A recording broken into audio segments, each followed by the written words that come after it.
and welcome back to another FAQ Friday where we answer all of your questions about all things yummy.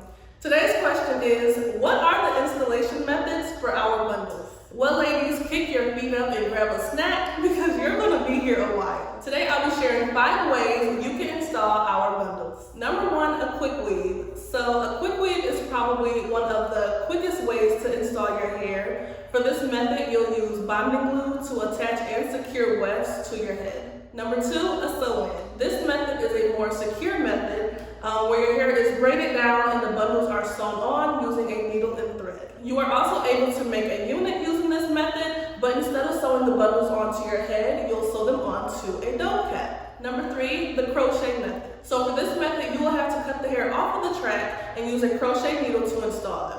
Number 4, clip-ins. So for this method, all you have to do is cut the wefts into different lengths and then sew clips onto the wefts. From here, you're able to section your hair and clip the extensions onto your scalp. Number 5, micro-link. For micro-linking, you must have a clamping tool to install your extensions. Each time the hair goes through the loop, clamp it in to secure that section of hair. Well, ladies, that concludes this week's Facts Friday video. Let us know in the comments below which method is your favorite. Thanks so much for tuning in, and we'll see you in our next video. Bye!